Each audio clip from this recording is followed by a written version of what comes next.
I don't know. I don't know how to start this video, but I need to share something with you. I want to share the story of my first, what could be called spiritual emergency, or dark night of the soul, or Kundalini energy awakening. And it's really difficult to talk about it. I haven't recorded a video in over 2, 3, 4 months, as I've been going through this deep process of transformation. And sharing this process means sharing the most vulnerable part of myself. And it's very difficult to talk about it. It's very difficult to put it into words, what is going on. And it's very difficult to share this deepest part of myself. But I made the commitment that I want to share everything that is happening on my journey authentically and openly with everybody. And yeah, there's also a component of shame, because this crisis was caused by, in retrospect, I would say, an irresponsible use of psychedelics, which is another component that is very difficult to share. So yeah, please, divine creative force or energy, guide me in speaking words of truth that are not gonna lead to harm for anybody, but can support other beautiful parts of myself on this journey. So in the next coming weeks, I want to share a video series of my story of how I navigated this spiritual emergency, what helped me, what came up, what things happened. And I'm just going to share my stories and my lessons and talk about the topic. I also created a workbook, a complete step-by-step guide for navigating spiritual emergencies, deep transformational crisis, shadow experiences.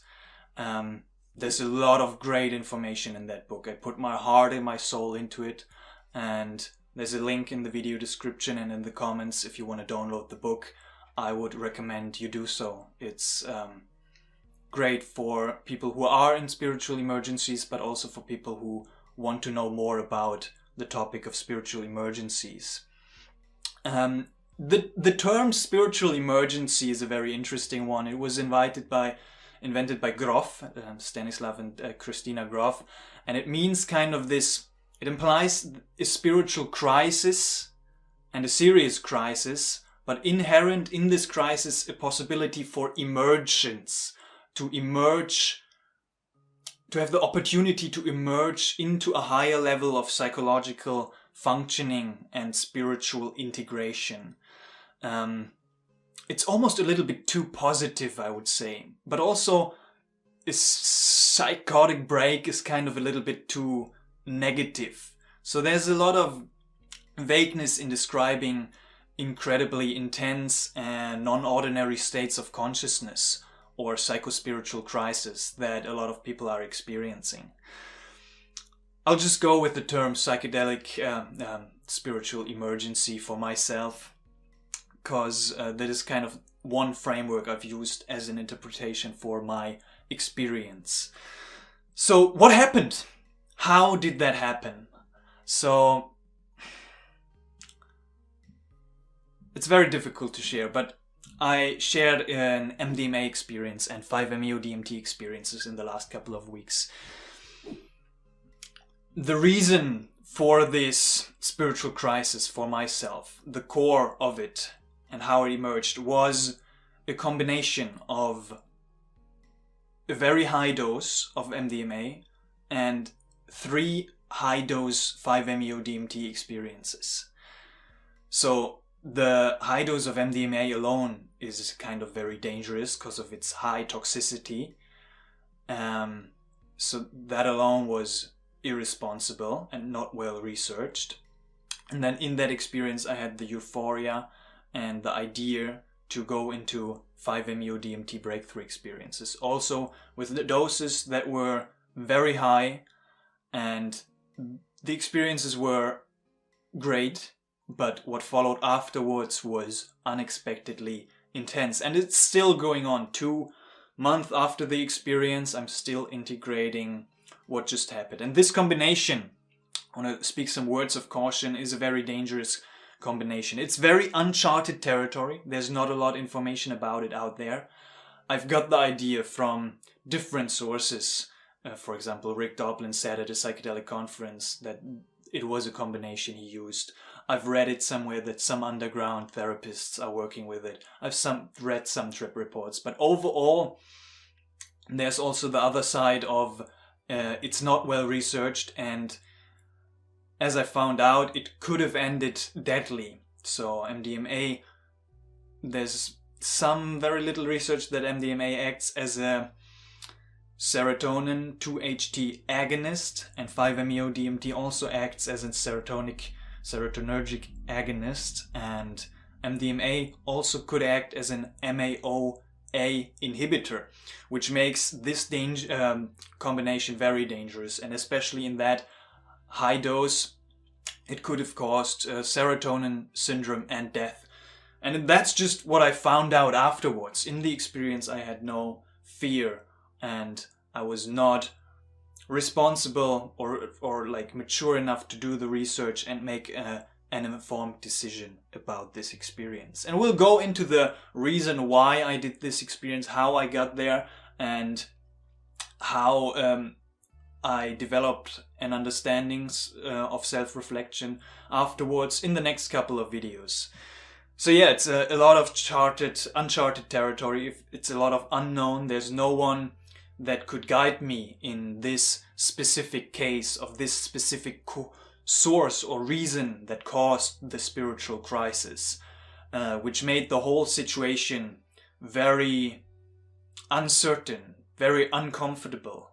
And I felt like I was kind of on my own on this quest of resolving this situation, of coming to terms with it, of understanding it, of flowing with it, and of integrating it. Because I was lucky enough to survive that situation. If it was dangerous or not, who knows? But please, if you combine substances, it's very risky. It increases the risk and reduces the safety of the experience immensely. There are beautiful combinations out there, but especially, yeah, this one, I would really caution against it. Even though in lower doses, I don't know how it's gonna play out. But yeah, what followed for me was 2 very difficult months, and I'm still in the experience itself. So, what happened? The first week after the experience, a couple of days after the experience, I was in a mini festival and I was navigating fine, and I didn't seem to notice any difference. I was able to do everything. But then like 3 days after the experience, I was for the first time alone by myself at home, and I was like, something is not quite right. I felt a little bit, I don't know, uneasy, uncomfortable. And I was like, I feel like I'm not completely back to baseline. So that was kind of the first observation I made.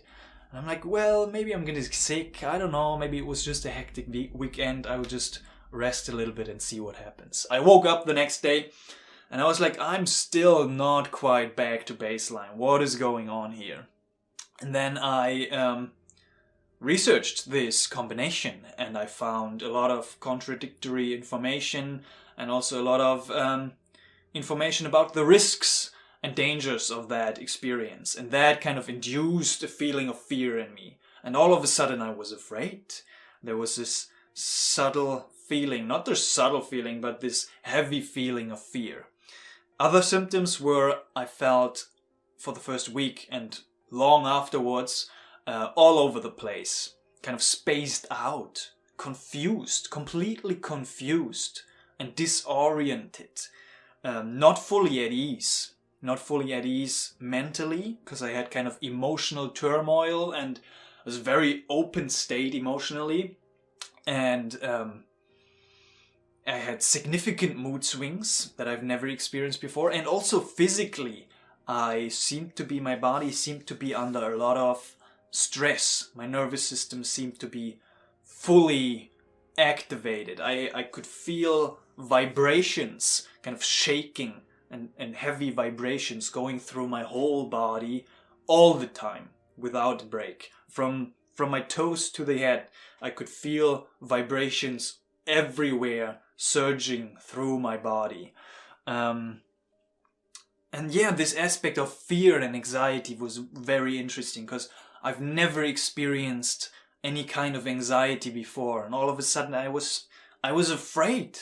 And the most puzzling thing for me was, I don't know why I was afraid. I didn't know, I couldn't comprehend what was making me scared. But yeah, this was kind of the symptoms I noticed in the first week. And then the mental component came and influenced that. I mean, the mental component is a very big component of what we're thinking. So my immediate thoughts after a little bit of research were, is it possible that I could have caused long-term damage to my brain or my body? So this is kind of the first level that needs to be taken into consideration when we act with certain substances in high doses, and especially kind of unresearched combinations. So did I damage my brain? Did I damage my body somehow? Am I in danger? That is kind of the first component of the mind that kind of fueled the fear, the fire of the fear. And then it was just this big uncertainty, an unknown state of consciousness, because it was not my ordinary state of consciousness. I was completely out of my ordinary, stable, comfortable state of consciousness and found myself in this new state of consciousness with vibrations in my body, with visual distortions in my perceptual field, and a very confusing, disorienting inner landscape. And that was basically it. And I met it a little bit with curiosity of like, I wonder what this is and how this came to be.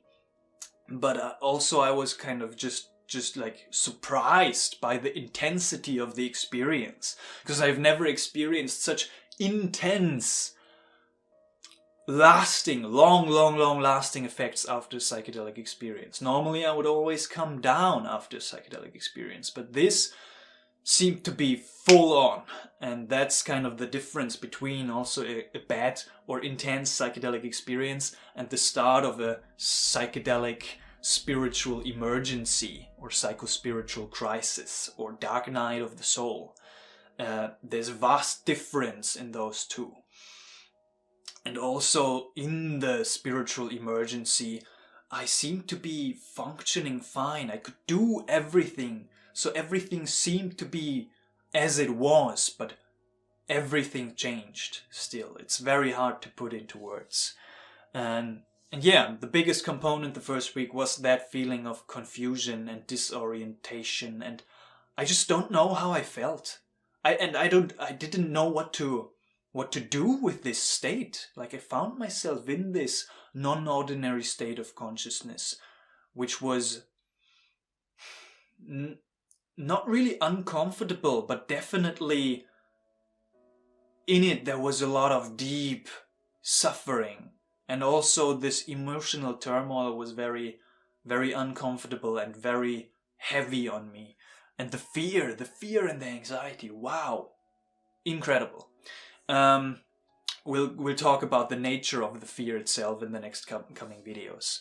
So what I did was I didn't know what to do with this state, and so I just took a step back from everything, from work, from just everything. I just put everything on hold, and I was like, okay, I'm just gonna focus on this state and kind of grounding myself in reality. And that's what I did. I did long meditations, 1 hour Vipassana meditations. I did very slow breath work of like breathing in for 5 seconds, holding for 5 seconds, breathing out for 5 seconds, breathing in for... And I went to the gym, I did long walks, I was spending time in nature. I took very long cold showers to kind of connect to this body, to this physical reality, to get out of this state of mind, of fear, and get into my body again. I did a lot of yin yoga, very slow yoga to connect to the body, and just a couple of grounding exercises. And I spent my whole days doing that for the first week, until I kind of developed a more broader understanding of what was actually happening. Because in the state itself, in the first week, I was just like, I'll just give it time. It's very intense, it's very crazy, and I don't know what is happening, I don't understand what's happening. I'll just give it time and hope that it's gonna pass, maybe in a week. Well, it didn't. We'll come to that, but yeah, I didn't have the framework of a spiritual emergency in the first week, so I was definitely more in this confused space, and it was very, very heavy, and it's very hard to put into words. There was this inherent kind of existential fear inherent in it, and it seemed like a crisis. There's also the Chinese pictogram for crisis is a very fitting word for it, because it's inherent in it is inherent the word of danger and the word of opportunity, which is kind of fitting for this situation of spiritual emergency. So yeah, and I noticed a lot of synchronicities. For example, when I was going to the gym and I heard a song, and the song was singing, what was it? It was kind of, bring me back to reality. Doom, doom, doom. And I was like, yeah, please bring me back to reality. And a lot of funny kind of other synchronicities seemed to emerge, and but I didn't give them too much meaning, which was also good. That was it. That was the first part of the story of my spiritual emergency, of this apparently near-death experience that I had, which I didn't even know about in the experience itself, but just found out afterwards. And yeah, it set me out on a quest of understanding, and on a quest of basically going deeper into my spiritual practice, deeper into being, and deeper into the understanding of what the awakening is all about. Because it's not just this combination, but maybe also I've heard from many other people who just did 5-MeO-DMT experiences. It can be very unsettling, and also just very intense spiritual practice can lead us to this point, to this breaking point of being in a state that is very dark and very uncomfortable. And it's a very common phenomenon on the path, and being blessed to be in this state and being able to work through that is a huge blessing and a huge opportunity. But also, on the other hand, I don't wish... It's very hard to say, but I wouldn't wish anybody this kind of suffering that I've gone through. So this is the first video of a video part series. As I said, if you want to know more about spiritual emergencies and how to navigate, there's a workbook about the topic of spiritual emergencies and kind of the dark night of the soul, the Kundalini awakening, which is also a very interesting term, which is, I don't know, very not rooted in ancient wisdom so much, at least the modern perspective on it. We're going to talk about that in the next coming weeks. So yeah, thank you for being here, for listening.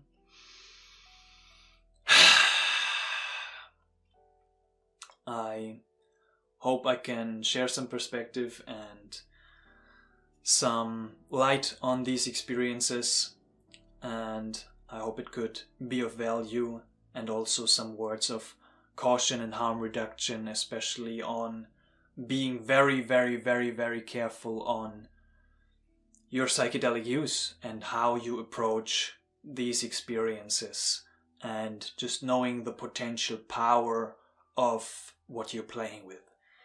Because I was aware of the potential power of what I'm playing with, but I still fell into the situation of not being aware of the potential intensity of the after effects of what I was playing with.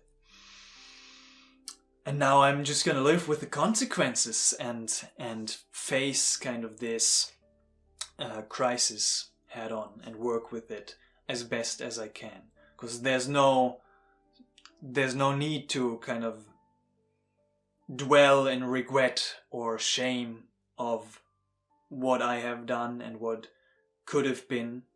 But I like to take responsibility for that, and then just see how I can move forward in the best possible way. And it was a crazy journey with a lot of insights, so definitely stay tuned, subscribe to the channel if you want to follow along on that journey. I love you all, and I will see you all in the next one. Thank you so much for listening. Much love.